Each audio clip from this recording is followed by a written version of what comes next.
Professional BS programme. ఇది కేవలం degree కాదు, మీ ఫ్యూచర్ కెరీర్ కి డైరెక్ట్ గేట్వే. పూర్తి వివరాలకు వెంటనే స్క్రీన్ పై కనిపిస్తున్న నంబర్స్ కి కాల్ చేయండి. కన్నడలో మీకు ఏ స్టార్ అంటే మంచి ఇష్టం మేడం? అంటే ఈ స్టార్ పక్కన నాకు మంచి రికగ్నిషన్ వచ్చింది యాజ్ ఎ హీరోయిన్ గా, కన్నడలో స్టార్ హీరోయిన్ గా ఎదిగానంటే శివరాజ్ కుమార్ పేరు చెప్తారా, విష్ణువర్ధన్ గారి పేరు చెప్తారా? Both are good artist.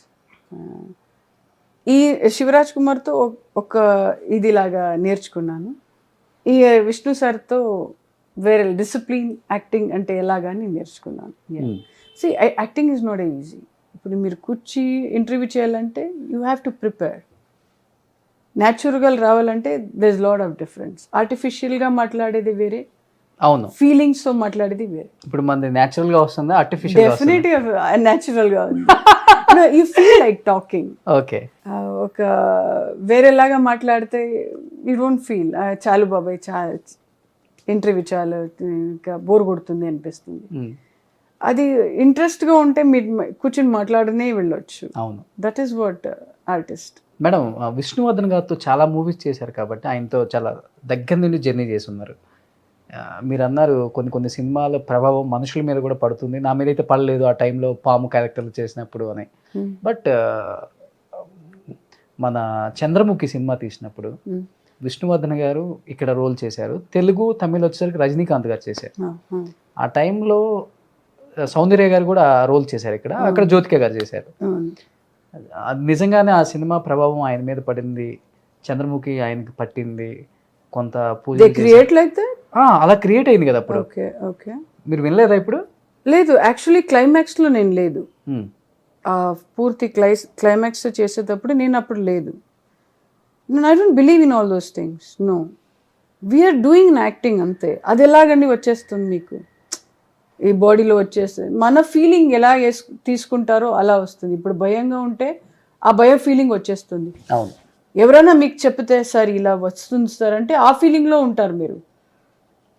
ఇప్పుడు మోహన్ లాల్ చేశారు కదా, అవును, మలయాళంలో చేశారు. బట్ రజనీకాంత్ గారు పూజలు చేయించుకుంటున్నారని వచ్చింది న్యూస్ అప్పుడు. That's a feeling. ఎప్పుడు మీరు ఎలా తీసుకుంటారు, నెగిటివ్ లాగా నెగిటివ్ తీసుకుంటే మీరు నెగిటివ్ అవుతారు, పాజిటివ్ లా చేసేటప్పుడు పాజిటివ్ అవుతుంది.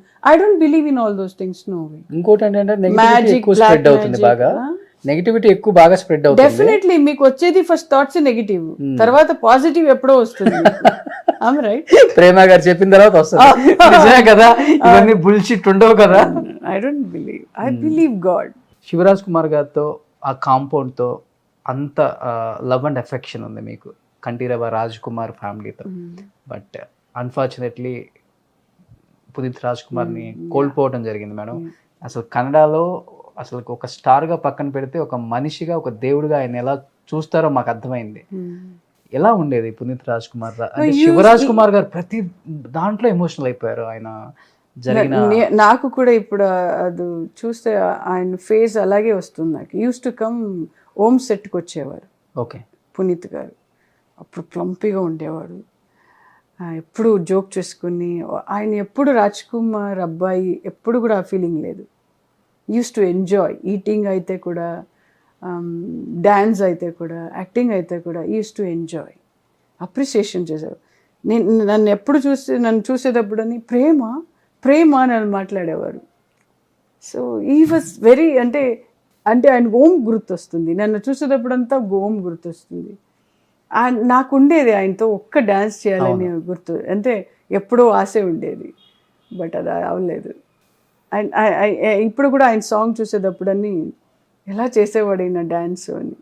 తెలుగు వాళ్ళు అయితే ఆయన చనిపోయాక బంబే హేళితైతే మత్తే హేళితైతే, ఆ సాంగ్ అయితే మిలియన్స్ టైం విన్నారు చాలా మంది. అవును, ఆయన ఫేస్ లోనే ఆ కళ ఉండేది.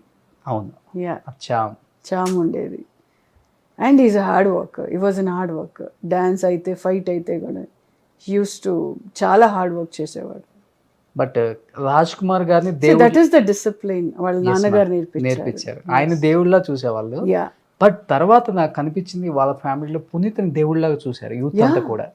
ఎందువల్ల అంత బాగా దగ్గర క్లోజ్ హార్ట్స్ చాలా మందికి ఆయన హెల్ప్ చేశారు. ఓకే, ఒకటి. అండ్ ఎవరు ఫ్యాన్స్ వస్తే కూడా ఆయన చండాలంగా ఎప్పుడు మాట్లాడు. Okay, use to love the fans.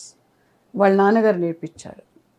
ఈ నెవర్ యూస్ టు ఇరిటేట్, ఎప్పుడు కూడా ఇరిటేట్గా మాట్లాడేవాడు కాదు. ఈ లవ్ ఎవరు వస్తే కూడా ఆడియన్స్ బయటకు వచ్చి మాట్లాడేవాడు, బికాస్ నేను చూశాను కదా అతను. గ్రేట్ అది, అది అందరికీ రాదు. ఎప్పుడు కూడా నేను ఒక పెద్ద స్టారు అలా యాటిట్యూడ్ ఎప్పుడు నేను చూడలేదు అతను. ఆయన ఫ్యామిలీ అంటే చాలా ఇష్టం, వాళ్ళ బ్రదర్స్ అంటే ఇష్టం, వాళ్ళ ఫ్యామిలీ అంటే అంత బాగా మాట్లాడేవాడు. మేడం, ప్రొఫెషనల్ లైఫ్లో వచ్చిన రూమర్స్ని, ఛాలెంజెస్ని కొంత మనం తీసుకోం కూడా, అంత అవసరం లేదు. తీసుకుంటే టేక్ ఇట్ గ్రాంటెడ్ అంటాం, లేకపోతే పిచ్చ లైట్ అంటాం. బట్ పర్సనల్ లైఫ్లో వచ్చే ఛాలెంజెస్ని డెఫినెట్గా తీసుకోవాల్సిందే, ఎవరైనా కానీ యాక్సెప్ట్ చేయాల్సిందే అని చెప్తూ ఉంటారు. ప్రేమ గారి లైఫ్లో ఎటువంటి చిన్న మచ్చ కూడా లేదు ఇండస్ట్రీలో. అలాంటిది పర్సనల్ లైఫ్లో వచ్చేసరికి పెళ్ళైన కొన్ని రోజులకే విడాకులకు అప్లై చేయాల్సి వచ్చింది అని ఒక న్యూస్ విన్నప్పుడు చాలామంది హార్ట్స్ ఎలా అంటే అలా బ్రేక్ అయిపోయింది. ఎందుకు ఆ పరిస్థితి వచ్చిందంటే, మీకు ఇష్టమైతే చాలామంది దీని గురించి అడిగారు కాబట్టి నేను I'll tell you what, personal life is different, professional life is different. నేను ఎప్పుడు పర్సనల్ లైఫ్ని ప్రొఫెషనల్ తీసుకురాను. ఎవరు ఇప్పుడు దాకా కూడా నేను వాళ్ళు అడగలేదు, నేను మాట్లాడలేదు. That was over. నాకేంటంటే నాకు నచ్చపోతే స్ట్రైట్గా డెసిషన్ తీసుకుంటాను. This is my life, this is my only life. Super. అది అందరు అమ్మాయిలకు ఉండదు. So I discuss with my parents, I said this is what. They also encourage me. My నాన్న అయితే, మా అమ్మమ్మ గారు అయితే, they encourage me. So this is what I will take a decision. I need my life. ఎవరైతే కూడా అమ్మాయి, నేను సూసైడ్ చేసేవాడు వాళ్ళందరికీ నేను చెప్తాను, వాళ్ళు వెళ్తారు ఒక్కొక్కసారి. I use to think, but నేను సూసైడ్కి వెళ్ళలేదు. But I take it as a challenge. వస్తుంది, సిచ్యువేషన్ వస్తుంది. మీరు దాన్ని ఆ సిచ్యువేషన్ ఫేస్ చేస్తారో మీకు వచ్చింది. మనుషులు రాకపోతే కుక్కలు రాదు కదా. అవును. So we have to face challenges. నీకు నచ్చకపోతే వరల్డ్ పెద్దగా ఉంది, గో ఫర్ ఎ వర్క్. ఏదైనా పని చేస్తే దాన్ని డైవర్ట్ అవ్వండి. నచ్చకపోతే దిస్ ఇస్ నాట్, ఇదే లైఫ్ కాదు. ఎస్, ఇదే ఆడవాళ్ళు. పెళ్లి అనేది జీవితం, లైఫ్ అనేది కాదు. You have life, 200%. You have the power, you have everything. So take the challenges లైఫ్లో, అప్పుడే మీరు స్ట్రాంగ్ అవుతారు. Otherwise you won't get strong. Great. I went personally to the court. నేను డెసిషన్ తీసుకున్నాను కదా, I will take a decision. I will go to the court. మా నాన్నగారు వస్తానని చెప్పారు, మా అమ్మగారు వస్తానని చెప్పారు. ఐ సెడ్ నో, వచ్చి వెళ్తాను. I finish this and I'll come back, then I concentrate my work. Super, great ma'am, hats up to you. Thank you. ఎందుకంటే ప్రతి ఒక్కళ్ళు కూడా అమ్మాయి సైడ్ ఉన్న తప్పుల్ని వెతకడానికి చాలా ఈజీగా ఉంటుంది, కానీ అవతల ఉన్న అబ్బాయి సైడు ఎంత జరిగితే తను బరస్ట్ అవ్వాల్సి వచ్చింది అనేది ఆలోచించలేదు. లేదు, మీకు డెసిషన్ తీసుకోవడానికి మీకుంది కదా, అన్ని పవర్ మీకుంది. ఎస్పెషల్లీ పేరెంట్స్ని అదే చెప్తాను, ప్లీజ్ ఎంకరేజ్. లేడీస్కి మీరు, అమ్మాయిలకి మీరు ఎంకరేజ్ చేయాలి. వాళ్ళని బాగా చూసుకోండి. మీరు ఎందుకంటే ఇంట్లో మీరే కదా, పేరెంట్స్ కదా చూసుకుంటారు. డెఫినెట్గా. ఆవిడ ఎలాగా, ఎందుకు ఏడుస్తారు, ఎందుకు ఇలా అవుతారు అని మీకే కదా తెలుస్తుంది, వేరే వాళ్ళకి తెలీదు. సో మీరు కూర్చొని డిస్కస్ చేస్తే come to the conclusion whether she wants that family or not. She will let her take a decision. Okay. అలాగే మా చెల్లి కూడా ఎంకరేజ్ చేసింది, మా తమ్ముడు కూడా ఎంకరేజ్ చేశారు, especially my mom. So this is I can't able to concentrate. అంటే ఇది పెట్టుకొని మీరు కాన్సన్ట్రేషన్ చేయొచ్చు. ఐఎమ్ గివింగ్ అడ్వైస్ కాదు ఇది. ఇఫ్ యూ డోంట్ లైక్ నా ఫ్యామిలీ ఇలా ఉందంటే టేక్, మీకు టైం ఉంటుంది. ఇదే కాదు లైఫ్ కదా. ఒకవేళ ఆయన బాగా చూసుకుంటే, బాగా సపోర్ట్ చేస్తుంటే గో హెడ్. అడ్జస్ట్మెంట్ చేయాలంటే ప్లీజ్ గో హెడ్. అది సొసైటీయే కాదు మనకి ఇంపార్టెన్స్. ఫర్గెట్ అబౌట్ దానికోసం బతికే వాళ్ళు ఎక్కువ ఉన్నారు మేడం. వాళ్ళు ఏమనుకుంటారు, వీళ్ళు ఏమనుకుంటారు, చుట్టుపక్కల వాళ్ళు. Forget about the society. మీరెంత అక్కడ ఏం భరిస్తున్నా మీకు తెలుసు కదా ఎలాగని. You can take a decision. Madam ఇలాంటి ఛాలెంజెస్ వచ్చినప్పుడు ఆ, మీరు స్ట్రాంగ్గా ఉండే మైండా లేకపోతే చాలా సెన్సిటివ్ మీరు కూడా? I was sensitive, I was very emotional. Okay. Then తర్వాత ఎమోషనల్ స్ట్రాంగ్ అయ్యాను. మిమ్మల్ని మీరు స్ట్రాంగ్ చేసుకున్నారు. డెఫినెట్ ఎమోషనల్గా స్ట్రాంగ్ అయితేనే జీవితం స్ట్రాంగ్ అవుతుంది.